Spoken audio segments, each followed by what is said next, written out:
كده. أعوذ بالله من الشيطان الرجيم. بسم الله الرحمن الرحيم. أوليس الذي خلق السماوات والأرض بقادر على أن يخلق مثلهم بلى وهو الخلاق العليم. إنما أمره إذا أراد شيئا أن يقول له كن فيكون. فسبحان الذي بيده ملكوت كل شيء وإليه ترجعون. بسم الله الرحمن الرحيم، والصلاة والسلام على نبينا محمد وعلى آله وأصحابه وسلم تسليما كثيرا. سبحانك لا علم لنا إلا ما علمتنا إنك أنت العليم الحكيم. أستغفر الله الذي لا إله إلا هو الحي القيوم وأتوب إليه. اللهم انفعنا بما علمتنا وعلمنا ما ينفعنا وزدنا علما. biye karisu ye hijriya bakele ani kemenani ani binani ani wolonfula saharu rabiul awwal minye hijra sankalo sabana bisunye umugani konontonnay miladi nasaraw ka jate ba fulani mugani duru sankalo konontonna bisunye umugani kelenay ambe dawda masjid raja wambo kono. أعوذ بالله من الشيطان الرجيم. أوليس الذي خلق السماوات والأرض بقادر على أن يخلق مثلهم. على مسام كرتالندو أبا فواني كهكلي جيغا كشيبا يلا akashe min kabbo kosobe na ye sanka bawlon fulada kaduma ko lolon fulada alako awal laysa alladhi khalaqa as-samawati wal arda ya lam sammin ye sanka bawlon fulada kaduma ko lolon fulada bi qadiri ala an yakhluqa mislahum ya la ko tesika hada madenda ka saga choko korolawa nimbe karaduke mugode ka mununye saka kunu ni keli janya ani kannan kariya ala minye sanka boron fulada kaduma koloron fulada o tesika wulu dawa ku ke unyogona ye ku sagu choko korola bala ala bese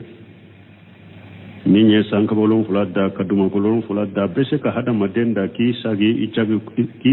ichoko korola ki kunu abese wa huwa al-khallaqu al-alim. ala ye dalikelay ala de dalikelay ala de fembeta doni masado fana be fembe do. innama amruhu idha arada shay'a an yaqula lahu kun fayakun. ala ka ko n'ale b'a fɛ ko min ka kɛ a b'a fɔ ka kɛ de dɔrɔn o bɛ kɛ. fa subahana alladhi biyadihi malakutu kulli shay. seniya bɛ masa ye seniya bɛ ala ye ala min fɛn bɛɛ ka mara b'ale de bolo. wa ilayhi turja'un bɛɛ bɛ sagi ka taa ala dɛmɛ. nko abdurrahmani saadi sanin kado bunkasiri ka tawsiri la ko kata awalamu yarali insanu anna khalaqnahu kana sura laba akwala yeddeli la woro de foya ko ale ala besega hadamaden nkunu qiyama ki da kuray ku kunu de la woro de fora lawni ayaw kunu folo أولم يرى الإنسان أنا خلقناه من نطفة فإذا هو قسيم مبين وضرب لنا مثلا ونشأ خلقه قال من يحيي العظام وهي رميم قل يحييها الذي أنشأها أول مرة ومن يفعل وهو بكل خلق عليم فلان الذي جعل لكم من الشجر الأخضر النار فإذا أنتم منه تنقذون ناننا أوليس الذي خلق السماوات والأرض بقادر على أن يخلق مثلهم بلى وهو الخلاق العليم دورنا إنما أمره إذا أراد شيئا أن يقول له كن فيكون ورنا نونو يدري لا ورو إني آية وكنو كافو على بحدا مدالا يا يراني آية كنو دري لا ورو ko ale be hadamaden da kuray qiyama kisagi ichogo korola yaqulu ta'ala ibn kathir ko ala ko wala min koro talendo munabbiha ala qudratihi alazimati na ba hakili jigi akashela akashe min kabbo fi khalqi samawati sabu bima fiha min alkawakib sayyarati wa sawabiti ko ale ala de sankaba wulon fuladda ani munum be sankaba dolo munum be sankaba wulon fulayna munum be boli ani munum be sabati wali aradina sabu ko ale de duguma kulron fula fanadda wa ma fiha min aljibal min jibali wa rimali wa bihari wa qifar ani dugu kolo kulu munum bala bele munum bala baji munum bala kungo kunona munum bala wama bayna zalika ani mimbe sanni duguche mimbe uluni nyogonche ala ya hakili jigi ko ale ala de nununda mursida aye nunu fanye munan ka hakili jigi nuna munna nunu na munna ka ambila kan la bila sira kata yoro juma ila lisidilani على إعادة الأسجاد بخلق هذه الأشياء العظيمة على يحكي جيجي نونو نيادي كم بلا سرق كتا دليل دي مانا كايرانا كو على ميني نونون دا وعلى بسكا هذا مدين على ميني نونون دا وعلى بسكا هذا مدين دا كراي kanunu fanye ka hakili jigi nunu na kanunu kanye kam bila sirani nunu nye ka delila irana ni nunu nye ko ale ala minye nunu ndade ko ale beseka hada maden kunu lagara fari kolon a beseka saga chogo korola ki dalagara ka qawlihi ta'ala nimbe komi ni ala ko ala min koro taleno la khalqu samawati wal ard akbar min khalqin nas ala ko sanka bawlon fulad dali ani duma kolon fulad dali wa kabbu hada maden dali وقال أجل وجل ها هنا ألكم مسمن كبا كرتا لنويا أو ليس الذي خلق السماوات والأرض بقادر على أن يخلق مثلهم يا لا ألم يسان كبولون فلدا كدوما كلون فلدا وتسك أو نغنا داوا كودا كاسا كاكو أسوكو كرولوا أي مثل البصر فيويدهم كما بداهم يا لا ألا تسك هذا مدين نغنا دا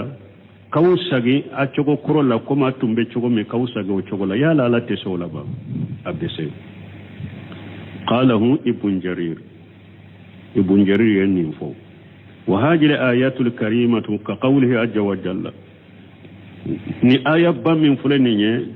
nimbe ko me alaka kuma masamin ka bakoro talendo awlamu yarawu anna allaha alladhi khalaqa as-samawati wal arda wa lam ya'ya bi khalqihinna بقادر على أن يحيي الموتى بلى إنه على كل شيء قدير ألا كو آية وركونو أكو يالا ولو ما يوا كو ألا أيسان كبولون فلدا كدوما كولون فلدا أما الشيء ودالي لفنا ما الشيء ودالي لفنا بقادر يالا ولا تسبا على أن يحيي الموتى يالا ولا تسكا سوكنوا masami sanka bawlon fuladda kaduma kulon fuladda amma shiga udali nofe ya lo te suka su kunwa bala obese ka su kunu innahu ala kulli shay'in qadir ala bese fembela wa qala ha huna ala qoya bala aquhu wa huwa al-qallahu al-alim ala le dali masai ale de fembe da doni masadu innama amruhu idha arada shay'an an yaqula law kun fayakun ay innama ya'muru bi shay'in amran wahidan la yahtazu ila takrir ala nale ba fo ko abafe ko min kake obe fosnya kelede obeke ate hatagi ala ka sagi sagaka siya kele nyala ko min kake doro abafo ni ko masina make obeke ama hatagi aka fo sinya fulaire ka saga sagaka ire ijama arada Allah amra fa inna ma yaqulu law kun qawlatan fayakun ni ala yalla ni ko min kake abafo o kakede qawlatan abe kunu de ka kuma fodoro fayakun obeke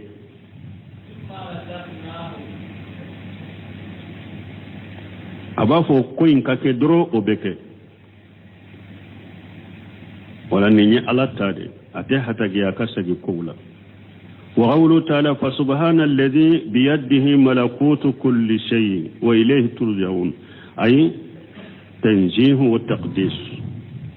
وتبرئة من سوء للحي القيوم فسبحان الذي سنيبي عليه سبحان قرمي تنزيه سنيالي وتقديس وتبرئة من السوء كعلى سنيا كابوكو جغوما كسيوا كوجغو سنيا كابو ألما للحي القيوم masami na anyana malendo bata masami be joni danfem be ka koy alladhi bi yadihi maqalidu samawati wal ard alam sanka bawlon fulani duma kolon fula ku kile o nema kile bale de bulu wa ilayhi yurja'u al amru kulluhu aw kobe be sagi kata ala de ma wala hul khalqu wal amru dalib be ala de tay ko be ala de tay wa ilayhi tarju العباد يوم القيامة أو يوم القيامة دو جوم بيبي ساقيكة على دما فيجاج كل آمل بأمله على نبارك لك كلين كده سرميك باركتين وهو العادل المنعم المتفضل على دم مساتلين على دم مساني ملكلاي على دم مساي من بياك فنان شرياك مغوكا ومعنى قوله سبحانه وتعالى فسبحان الذي بيده ملكوت كل شيء كقوله قل بيده ملكوت كل شيء نيالاكو سنيا بي علي مسامي فيمبي مرابا بولو نيني آية بيدي كلني آية من نيالاكو قل محمد فوي بيده ملكوت كل شيء أفوي كو فيمبي مرابي على دي بولو وكقوله تعالى تبارك الذي بيده الملك ani alaka aya be kelenye tuguni ni alako alaka hera kacha masami ni marali babolo fal mulku wal malakutun wahidu fil maana mulku ani malakutu maana la ubede kelenye karahmati wa rahumati abeko men neba fo nema ani nemo warahabatin warahubati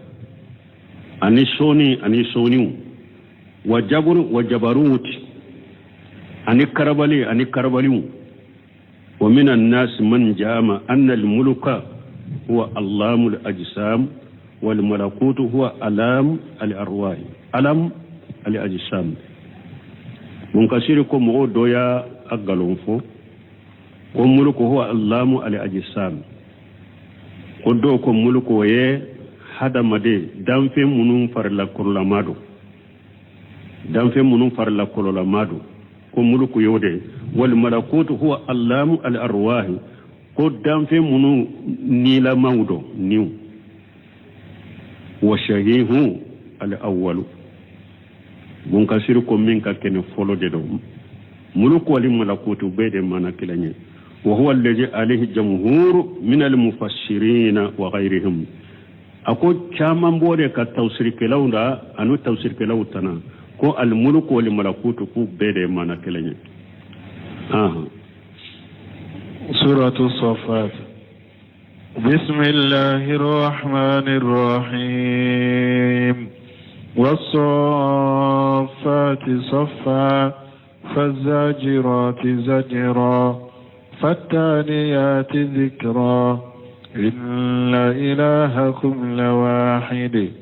رب السماوات والأرض وما بينهما ورب المشارق. تفسير سورة الصفات نيجي سورة الصفات التفسير الدامنة وهي مكية نسونا جينا كتيرين ثم كسيجي دلا ويا سورة ما هجرك أنكم نوكم من مكة سورة من جينا تيرين كاسور مكة سيجي لا ويا سورة ما هجرك هذه نايا سورة إن جينا كدوغورة دلا بافوما مكية تيرين هجرة لهم كوفي كتام مدينة aya munun jigina ka sura munun jigina ko ba fo madaniyatu har na ya soro do jigina ciden ka to dugo wore de la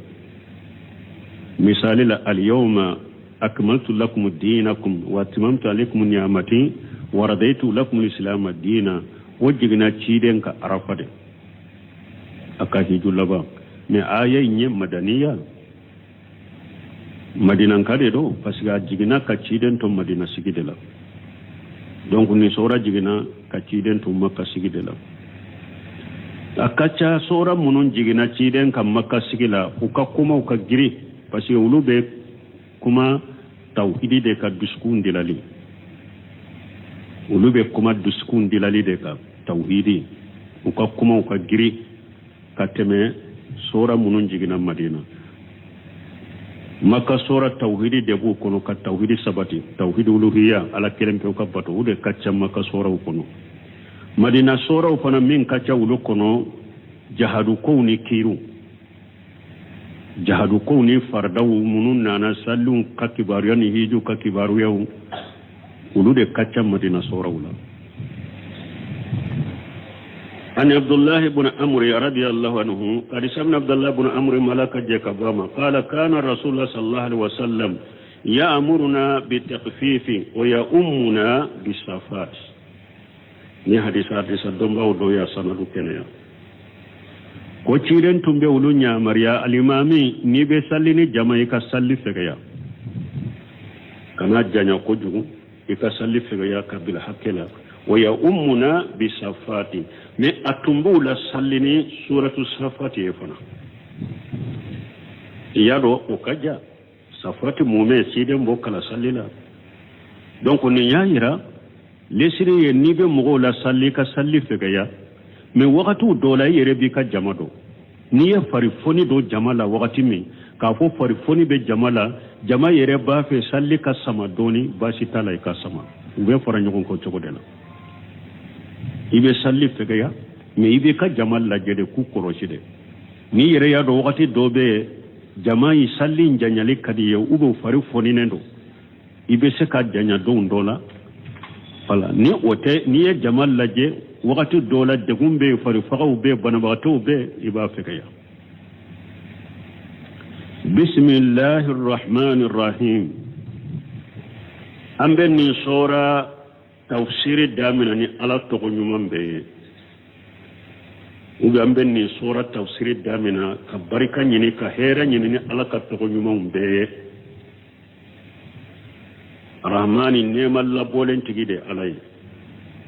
جيا ان الله نعم من بدم فيونكا وتجيده علي رحيم فنا نعم ده مي اوين نعم مينيه ala yo kere kere ani mu'minu de yawmal qiyamah wa kana bil mu'minin arrahima ala be mu'minu kere kere no qiyamah do ba ko rahmani neema la bole yani lagara wotige alay arrahim nema la se bagade ala ya ka jonyuma ma ka jommuminu ma lagra rahmani ala ka togo de do ala ka mankutu de do arahime ala ka togo de ala ka mankutu de do wasafati safa ala ko kannani malikawiye tumame ube jo safa la ni ala yu nyamariya ko ka komi nyanabo nu be jo safa la puru ube se ko koy nyanabo chogomi ka nyogo nyamara ko imbe nyanabo chogomi fazazirati jajra ala ko kannani malikawiye malikiya munum be kabanogo nu be kabanogo sama ka kabanogo baga kunya mariya ni ala ko kan kata yuro min kataye ani ko to fazajirati jajra yinde fataliyati jikra ala ko kalnani malikiya wuye malikiya munum be alaka ayaw kala nu be alaka ayaw kala kale kunya munne anko alaka danfe unna ala be kalini fenye aka danfe unna minya jia parce que les détails à quatre d'enfants avec kalini fenya quatre d'enfants minya jia awani ala kalini fengo femfana ya quatre d'enfants la o bayira o koma sina ye fembade bun khaymu bo préféré la tiga ka kitabu kono tibyana fi qasm al-Qur'an bun khaymu ye kitabu do dilaninga aben nonu préféré la tiga kono nim fe saba min fule ni nyen nim beye malikawde ala kalnani malikawiye ni sugula kali kunye munye kali fenye min munye inna ilahakum lawahidu aw tigi ala kabbato fe ala kelempew ala kalnani malikawiye ka tauhid uluhiyya sabati ala kalnani malikawiye ni tauhid uluhiyya sabati liye aw tigi ala akabbato fe ala min ni akabbato ye chinyaye ala kelempew min be kaburu tigi bato ngalo min be tungu bato ngalo min be iride bato ngalo min be dingne sere bato ka kantigale kay ka dafale kay abe ngalo bato fen ni bato fen kelempew yahuda ya ujeri ka lay ngalo nasara ke isa ke alay ka ala de ngalo silama mushrikun ube mabau bato ka fara alaka ube shego bato ka fara alaka ube kaburtugo bato ka fara alaka ube iru bato ka fara alaka tungu golin monimau abengalo alakal nani malikawiye ko bato fenkele ala kelempew wode bato ci rabbu samawati wal ard alade sanka bawlon fulatigiye alade dinga kolon fulatigiye o ma bainahuma min be sanni dugu ce wuttigi yale ala de wa rabbul masriqi tile bonyoro tigi yale de tile binyoro tigi yale de wa rabbu al masariqi tile bonyoro tigi ala de bonyoro tigi ala de binyoro tigi ala de masariqi fole wa yankanda katam magharibi maharina mafo قال عبد الله بن مسعود رضي الله عنه ابن كثير ko Abdullah bin Mas'ud ko laka je kabwama qala wasafatu safa wa hiya al malaikatu ako safatu safa malika udedo fajajirati jajra wa hiya al malaikatu fataliyati jikra wa hiya al malaikatu wa kaja qala adadu min ahli al ilm bin Mas'ud ye min fo bun kasir ko nin cogot kelena doni ke baga jato bobe u yenin defu kon nunum be malikala kalani malika ude wani huje fata radiyallahu anhu qala rasulullah sallallahu alaihi wasallam arizana na huje fata bolala ka je ka wama ko alaka cilen ko alaka tanuna kisibaka fujilina ala nasi bisalas ko cilen ko ale kam manto ala yan fasomantiya mugu to kani fen sabai juilati sufufana ka sufufil malaikat ala ye ciden kam manto ala yanka safaw ke comme malikaw safa cogo malikaw be safa ke cogo min ala yanka safa ke o cogo de an fana nan be sallam be safa ke o cogo de la folo ni ne folo wajuilati lana li ardu kulluha masjida aw ala yaddugu kolo yurobbe ke ala kam manto ma misiriye ni sallugati suru yurume drobe se ka salli wajuila lana turabaha tahura dugu kolo yin buguri fana ala yo oke ale kam manto ma sene ya fenye ija lamune zidi alma namma jiso ni mo min tara yoro mi salli wati sera ikam misiri bi boloy dugu kolo be ye salli yoro de ci den kam manto ma ni jiti bolo ibetta ya mamuke bogo min be ibetta ya mamuke ala o be ji parasita ye ni ma ji soro ibetta ya mamuke ka salli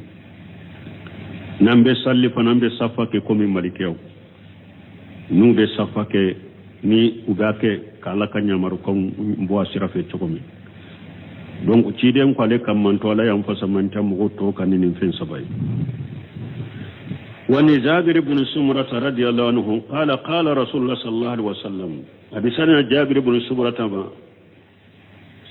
malaka je ka bama ko alaka ci den ko alaka tanu da kisibaka allan tasufuna kama tasuful malaikatu inda rabbihim dondola ci den ko sebawma yala awte safake wa komi malikaw be safake cogomin utigi alafe kulna wa kayfa tasuffu al malaikatu inda rabbihim sebo ko lu ko cidema malikaw be safake cogodi utigi alafe qala sallallahu alaihi wasallam ciden ko ala katanuna kisibaka yutimuna sufufal mutaqaddimatan wa yatarasuna fi saffi ciden ko malikaw ulugu ka safa folo de dafa ube gere nyogona safa ufanala wa abe nyinine do silamo ufana fe anka salli la misiru kuna anka safa ke o chogodela safa folo ka dafa foro sani safa fulana ka damina ni safa folo dafara de au gere la nyogona abe safa fulana fana dafa abe ufana damina mo kana jo safa sabana fana la ni safa fulana ma dafa ni safa fulana fana dafara abe gerela nyogona fana abe safu sabana dafa ko kata Allah ba malikaw ka safa cogo yode ube safa folo de dafa ube gere nyogona safa fana la wa qala suddi wa ghayruhu mana qawlihi ta'ala fajajirat jajra suddu ko ani suddu tana ko alaka kuma mana ye jumai fajajirat jajra annaha tajzuru sahaba kom malikaw be kabanogo baga ka sama ni ala yunya anya mariya ku kata kabanogo kata jibo yoro me be kamalongo sama ka baga kata dramani sadi ba faraka ni koto wa qala rabi ibn anas fajajirat jajra ma jajara allah ta'ala anhu fil qur'an rabi ibn anas ko fajajirat jajra kore munye ko ala ye bagali munun ke qur'ana kono ko ala kala ni wulude aye bagali kuma munun fo qur'ana kono wa kaja arwa malik wa jayri ibn aslama wa to ko kelna malik fana yode mafula ka bo jayri ibn aslama bolo ko fajajirati jajra ko qur'ana ka bagali kaun ala ye bagali ko kaun munun ke qur'ana kono na ala kulli hal abdurrahman sadi nunu ulu ba ke malikawde nube kabanu baga فتاليات الذكرى قال سدوا الملائكة يجيئون بالكتاب والقرآن من عند الله إلى الناس سدوا كو فتاليات الذكرى فنموني كم ملكاو ديدو نو بين أني كتابوية أني قرآن كبو ألفة كان هذا مدون ملكاو منهم بوهوتا ككتابوتا كقرآنتا على بلو كان أناي هذا مدون تشيدون معنى قرآن كلام بعوضه وهاجل آية كقوله تعالى بنكسر كون آية بكم على كما فالملقيات الذكرى الله كو عليك لني ملكاويه منو به حكلي جيجي في نوبا بلا كنا تشيدوما وجران hakili jigi fem min beke sababu ka ujura tege mo bolo wa nujura anika ke bagabali nka sir ko ni aya no bede kelenye mana lanyini qur'ana kalam bagawdo ani qur'ana bila bagawdo qur'ana nati bagawdo kana ciidew manu be qur'ana kala ciidew nga malika munu be qur'ana kala ciidew nga ala kalna nuye wa qawluhu jalla laka kuma masami aqrata lendo kabbo inna ilahakum lawahidu rabbus samawati wal ardi huwa haja huwa al-mughsamu alayhi tawakkal li fempem puleninde ala kalna ninde ka ni ala kalna ni malika we ni ma kutu sabaye kali kunye munye kali li fenye munye annahu ta'ala la ilaha illa huwa ko ala ko bato fen shite min ka bato ye tiya ni ala kelem to wute rabbus samawati wal ardi sanka bawlon fulatigi de alay dugma ko lolon fulatigi de alay o ma bainahuma ay min al makhluqat ani dam fe munum be sanni duguce utigi alay wa rabbul masariqi ay huwa al malik al mutasarrif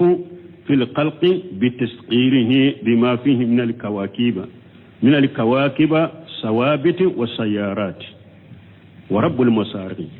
معنى بويرو تجي على دي بكوي على دي مرالكلاي على دي كوي يلما بغي في خلق دم فينا بتسقيره بما فيه من الكواكب على يدولو منو نايو كلو boyoro la sawabiti dolo munu sabatilen wa sayyarati ani dolo munu be boli tebu daw min al masriqi dolo boli abe damina boyoro ina wa taqrubu min al maghribi abe tabbi tile bin fe bin yoro ina wa kitafa bi jekli masariqi an al magharibi ala ya wasake ni boyoro foliye na ma bin yoro fo li dalalatiha alaiha parce que ni boyoro fora doro aban kanda katamuna biyoro ni ko fembora abe munyira aban kanda katamina biyoro donc ode ato ala ye wasado boyoro foli la ka biyoro in foli toy parce que boyoro nunu foli ban kanda kata biyoro mahari na mafo وغير سرها بذلك في قول عز وجل كسو ألا يفوق جيا يروره ألك كما لمسامين كبا كرة لين ولكم فلو قسم برب المشارق والمغارب ألا قالك لني بويرون يه تيجي أني بيرون تيجي إن لا خادرون ألا قالك أنا بشيء وقال تعالى لكم في الآية الأخرى آية ورلا رب المشرقين ورب المغربين بويرو فلاتيجي على ده ديورو فلاتيجي على ده يعني في الشتاء والصيف للشمس والقمر معنى نene wakati ani tilema fela wakati tile binyoro ani kalu binyoro mun kasir fule kam min foya parce que ne aya nunu fule unana qur'ana kono choko kelente unana rabbul masariq wal magharib anana rabbul masriq wa rabbul maghrib أنا رب المشرقين ورب المغربين وأفريقيا جمعون دوري فويا أبو فيروي يرومي نانا المشارق كاكي جمعوية ويتلي بونيورو نيني وغتين أني كالو بونيورو نيني وغتين أني دولو بونيورو نيني وغتين ورب المغارب ناياكي جمعوية تلي بونيورو أنا تلي بونيورو ewa nene wakati kalo binyoro nene wakati dolo binyoro nene bo wakati nene wakati ube tilema fela fanala tile bonyoro tilema felala kalo bonyoro tilema felala dolo bonyoro tilema felala warabul magharibi tile binyoro tilema felala kalo binyoro tilema felala dolo binyoro tilema felala jamuna na odela na ko yoro me rabbul masriq wal maghribi tile bonyoro ana binyoro kalo bonyoro ana binyoro na yoro mi rabbul masriqaini wa rabbul maghribaini tile binyoro nenefe tolo tile boyoro nenefe ana aywa abinyoro nenefe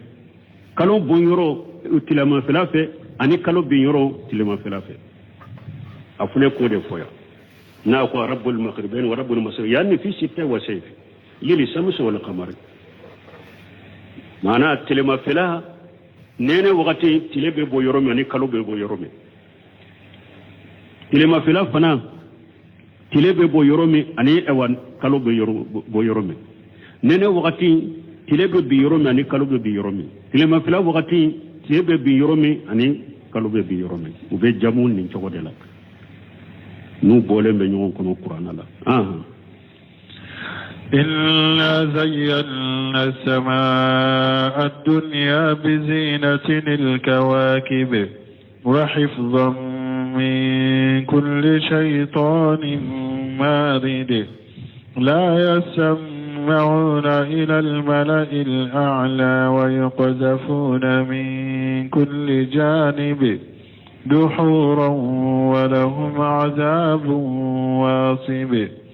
إلا من خطف الخطفة فأتبعه شهاب ثاقب إنا جينا سماء الدنيا بجينة الكواكب على قولي جينا سانكبا كو أيا مسرني دولو مسرليه وهي في جاء أنك جينا سانكبا ينتنغني دولو من كل شيطان مارني kabo shetane kelen ma shetane min yekanna gele abe kuma ni ayo kono dolon nafa sankabala ala ye fula foala dolo munun be sankabala jiya sankabaina ala ye nafa fula fo wala ni yorola ku ka bara fula fo dolo jiya sankabaina ku ka bara folo ye munye ka sankaba masiri ni mo min be burusu kono yele te yoromi sunni wati ni ikunkolo korota ka sanfila la jeba masirire ne sorni dolowe nube mene aw uka bara fulana ala ye dolo ke sankabala nube shetane kanna gelew nubu filim ula nu yele na nyugon ka kubeta sankaba kibariya ulame we dolo de fili jinna shetane kanna gelew la ni dolo kuna mina abi janire abijani como bena tawsir la chukumi la yasma'una ila al mala'il a'la awa jinna shaytan kanna gelawun teseka awa femme kabo sanka ba korota lena uteseka femme fellame kame kabo sanka ba korota lenga dolo be finula wa yuqjafuna min kulli janibi ube dolo filila ni sankere bewe sanka ba kero beye puru kanata sigi kala melike duhura nubu ge ni dolum filile dolo tasuma filile ubu gene wele kabo sanka ba kerola kanata yele nyonka kube sanka ba katibar ya ulame walahum azabun wasi'un ewa nin jinna shaytan kanna gelo lagara ni nyu ka jinalla jabai dolo tasuma lama be filuma na kuna min nabi jami oyi ka jiyan la jabai walla garafuna la jaba de buye jahannaba kun la jaba min ndumumelendo ate wule kabuka illa man qatifa li qatifata nimbe sagi katayro nyuma mana shaytanu teseka fuime kabo sanfe isi sinawu nana illa man qatifa li qatifata fonni shaytane minye fendo metado na ya purti na ya purti malikaw bolo no be ala kanya amaru kon fo nyogonye sanfe fo nu ye femme ta do purti nu yo o femme ta purti kome fatibahu shihabu saqibu dolo menene betuga atigi ko jinna shetane ko ni jinna shetane minye femme ta min purti dolo tasumala ma betuga ko yorun kelembe adon dolo tasumala ma imbe ko ala sana nimbe ale koro sana ka kuma illa shawma dono tasulama be ko ale la bajani o kuma te se ka se duguma tuguni adon la sani dono tasulama in ka sanfela soro e ba soro ye kuma info min bale duguma o ko feri done tasulama in bale soro abajani me aya soro kuma in jigina kaba o kuma de beta fo ni hadamaden shaytan min be baraka nyogon fere o sanfe kuma tinya kele min mena o de beta fo hadamaden shaytan fe abe galon kemetige ka faraka يخبر تعالى munkashiri ko ala banki bari ala min kortalendo annahu jayanna sama ad-dunya linajirina ilayha min ahli al-ard ko alayya jiya sankaba ko ya masri lajali kelaw ye munum be dawa dugu kolo kanu be lajali ke kata sanfe ko ale jiya sankaba masruye bi jinatil kawakib khuriya bil idafati dow ya kala mudafan dow ya kala o chogola o bil badali dow ya fala fana bil badali mudafatu mana kafara kuma ka min temenanye bil mudafati dow fana ya kara bil badali mana kuma min temenanye hari ni mo fo ni ale fo aba nota aba ka joyorota badalu yenende ako dow ya kala bil idafati wa bil badali Qur'an kalamba be do ya kala nin tola do ya kala nin tola na ko wakilahuma bimana wahidi ya kala bil idafati ube ya kala bil badali ufulab be yamana kelende fal kawakibu sayyaratu wa sawabitu dolon ado be ube boli dolo dobe ube sabati yasqubu dawha zirama samai saffafin awa dolon sankaba ka ewa peseri giriya min fule ninye dolo yele ba ewa asogo kapo fayudiyu li ahli al-ard abe yele ndi dugukolo dunkema kama qala tabaraka wa taala komi ni ala ko masami ni ala min korotalendo ahera kacha korotalendo ولقد جاينا سماء الدنيا بمصابيها وجعلناها أرجوما للشياطين وأعتدنا لهم عذابا شهير ala ko ayawre kono surati mulku kono ako ala ye jiya sankaba masri bi masabiha ni lampaw ye minye dolow ye wajalinaha ala ko alayo dolow ke fana urujuma lisayatin ayun ke keru ferunye farakeru ferunye setane u fana ye wa tadina lahum ajaban sha'ira ko alaye tasuma menene ayode bila setane ya qiyamul laghra wa qala ajja wa jalla lakum masami akabba qurtalen wa qad jalina fi samai buruja alako alaye siraw kalo siraw dolo siraw alaye ko samfe wajayannaha linajirina ko alaye sankaba masri la jali kelawye wa hafijnaha min kulli shaytanir rajim ko alaye sankaba intanga kabo shaytane kelenkele ma shaytane minye farakiru fenye illa man istaraqa sam'a foni shaytane minna ye femme tado puti malikaw bolo fatibahu shihabun mubin dolo betuwa ko dolo minna bangalendo wa qawluhu jallan wa alaha huna ni ala ko masamin kabwa kortalende ni yorola wa hafija taqdiruhu wa hafijnaha hifija na ko hifija ne sankaba intanga la nyine munye ne sankaba intanga tangalimi kabbo kosobe min kulli shaytanin maridi yani al mutamarrida al ati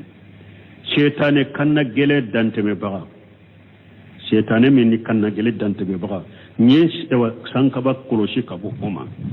iza arada an yastariqa samwa ni shaytane kanna gele min yalla nyini ko abeta femmeta pour de sanfe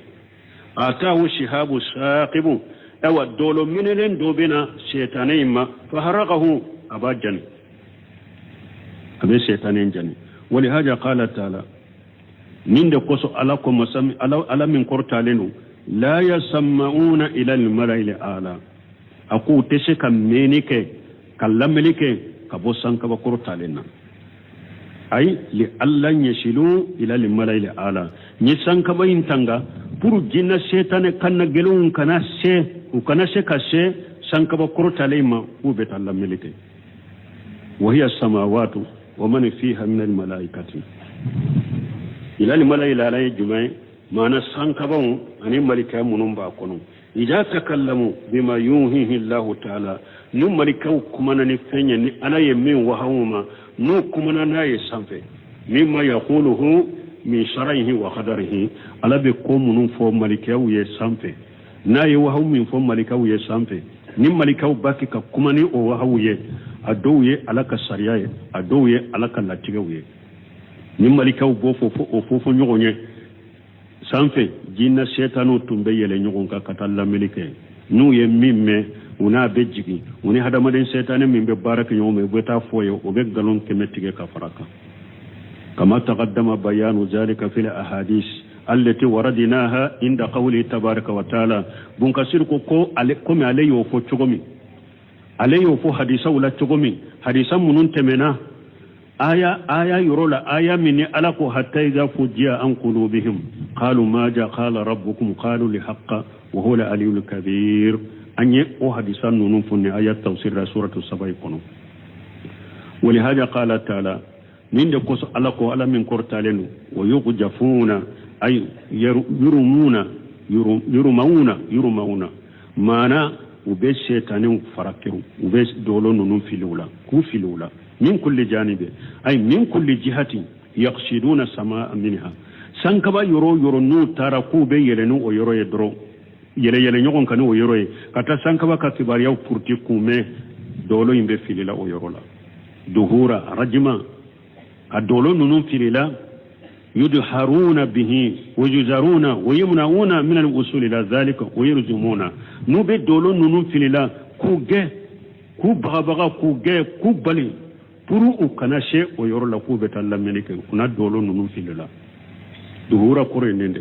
ولهم عذاب واسب أي في الدار الآخرة أو لا غرس سوين فنلا لا جابا دبي جنة شيطان نون لا جابا من دوملندو لهم عذاب دائم موجه مستمر لا جابا لا جابا من دوملن لا جابا من دوملندو الدملندو أبو دومو كدفنا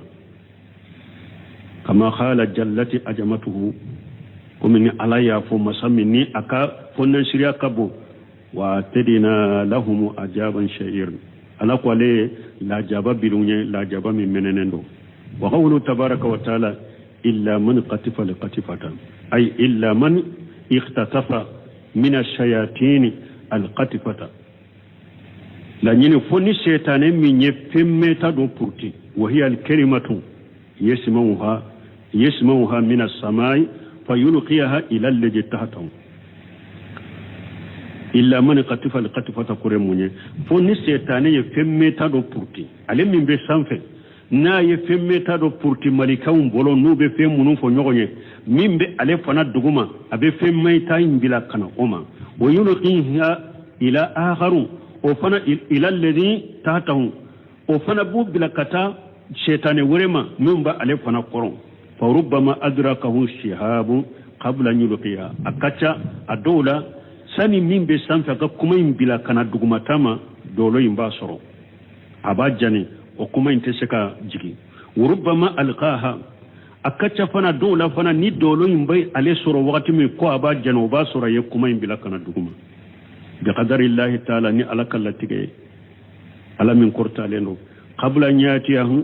nyatiyahu shihabu sani dolo in kanama fayuhriqahu na abajani fayajhabu bihal akharu ila alkahin wala sani dolo in ka sanfe tan soro na ye kuma imbila kana duguma sani dolo in ka ale soro ka jani donc o kuma min jigina duguma de shaytane wure bode takato o di kolon filinoma o beta fo kolon filinawiye kama taqaddama fil hadith komi ante menaka hadisala tugmi suratu saba kono o kolon filina wala jelikala o fana be galon kemetige ka faraka wali haja qala ninde koso alako illa man qatifa liqatafatan fatibahu shihabun saqibun ay mustaniru dolo minna melelendo anore londo an ibn abbas radiyallahu anhuma qala kana lisayatin maqaidu fi samai ibn abbas ko siga yorowde tumbe shaytane bolo sankabayna nubeta sankabaka kibariya ulame qala fakanu yastami'una liwahya aku tumbeta sigi o sigi yorowde la sampe kata wahum imbe fo malikaw kato lamme قال وكانت النجوم لا تجري أقول وقت ياسر الدولو تبولي وكانت الشياطين لا ترمى وياسر وقت دولو تفي لشيطان ولا وبيتا السجية كسانك بكبر يولمي قال ابن عباس كون فإجا سميول وحيا نوي وهم فإجا سميول وحيا نوي وهم ممه نابب سانفي nazalu ila al-ard ubejigino ye kana duguma fajadu fil kalimati tis'a kalima kele be kalima kononto faraka qala falamma buisa rasulullah sallallahu alaihi wasallam ibn abbas ko metumami ala ya kacidenci ala katanuna kisibe cidenka jala sayatinu ida qada maq'adahu jahu shihab falamu yuqtimuhu hatta yuharriqahu ciden ko fe shaytanu tunkera nu tara shigin o shigi yoro la doro dolo bena umay dolo inta uje fanade dolo mimbe filma dolo taje dolo imbe ta kwala dolo imba jan qala fasaqu zalika ila iblis lanahu allah ninkele shaytanu uyen ninyira iblis la ko iblis sama ko sani ni wakati kake shige yoro de tumbe ambolo sanfe ambeta sankaba kibariya wulamme ni alay wahum min di malikawma ni malikaw be wahum fonu nyogonche amba me ambe jiginaye me sisa antum be shige yoro minuna kakoro dole to filanna me sisa nan tara shige doro de be filanna kanjani yenin fos ibulisa ala kadanga be ibulisa ka fa qala ma huwa illa min amri hadasa aw ibulisa ko akonni make foi kama fendo de kera fenkura do de kera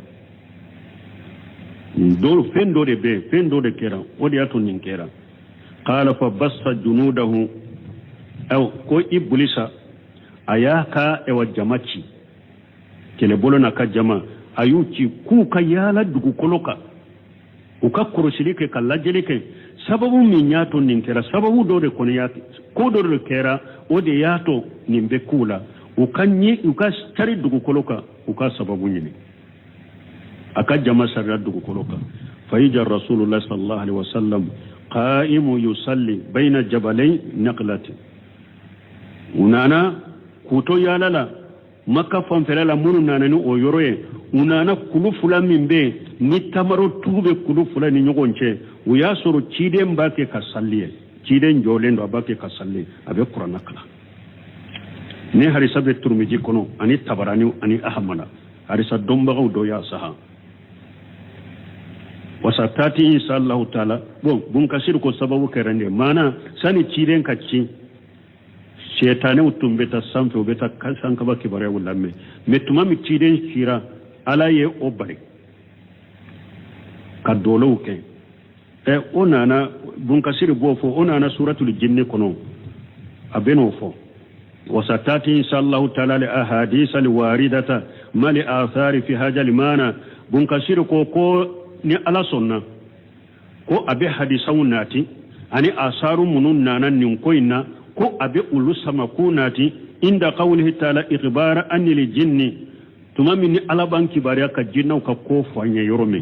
ko abe hadisan nunun nati annahum qalu wa yoro ala ko jinna ko wanna lamasna samaa fa wajadnaha muliat harasan sadida wa suhuba akum malikau ko awnye sankabal laje anya suru sankaba falendo tangali kala gelewna ani dolo tasmuramo wa anna kunna naqudu minha maqaida lisamui jinnan ko antum be sigi yorode tumbe an golo sanfe nambe ta sigiye ka sankaba kibariya ulamme faman yastamila ana yajidu lahu shihaban rasada meni mu'min ko ibeta sigo yoro la sisa ibe dolo menelende soroye na abima konoy ibe asor dolo menelende bima konoy na be filila wa anna la nadri asaru urida biman fil ard am arada bihum rabbuhum rasada bo min kelen fulende nye antado sa wa anna la nadri am tado asaru urida biman fil ard yala dugu kolo dinkon ko jugude lanyine nu yewa ninnin keraba am arada bihum rabbuhum rasada ube utigi ala aye herade nyine nu yewa antado kon nin ko libe senna donc akonni aya tawsiri yorola hadisa munun nana nin ko inna ani asaru munun nana ko abu foye sallallahu waqti seraya subhanaka allahumma rabbana bihamdika ashhadu an la ilaha illa anta astaghfiruka wa atubu ilayk سورة ياسين آية بشغني كده أعوذ بالله من الشيطان الرجيم.